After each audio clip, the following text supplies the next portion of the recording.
we're at Unit 11, or Part 2 of our nutrition study. I'm going to confess that this is really one of my favorite weeks because last week we looked at sort of the principles of nutrition and the facts and the types of foods, the big picture foods, types of foods we need to be putting in our body. But this week we get down to the nitty-gritty.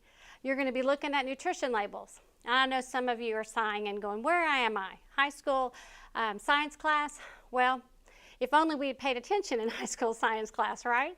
But we've got nutrition labels on just about everything, the types of foods that we eat. And if we don't start paying attention to it, then we're going to find that we are suffering for it. So just in case some of you are not familiar with reading nutrition labels on the food that you buy, we've got a couple of handouts that you can upload, articles that you can look at to learn about that. Maybe while you're doing that, you could go to your pantry and pull out a couple of things and see how they compare to what you're eating versus what we're supposed to be eating. Now, the assignment that I hope that you get as excited about as I do is what I call fast food frenzy.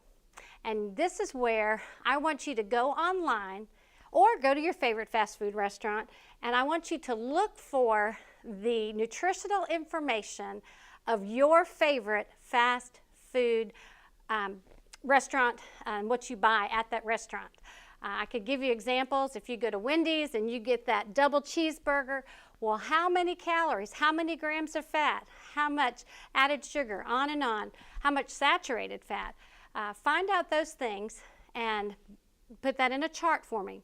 And then I want you to look at that same fast food restaurant and tell me what would be the healthiest choice that you could make at that restaurant.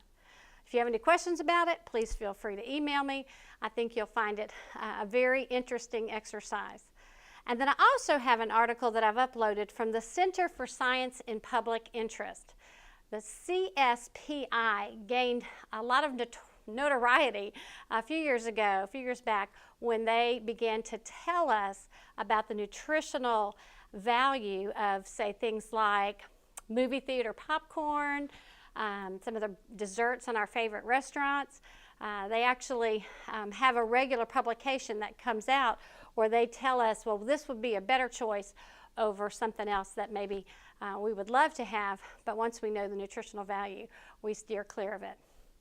It's, you might remember that one of our core emphases for this particular class is that we would become more nutritionally aware, and this particular unit really helps you do that.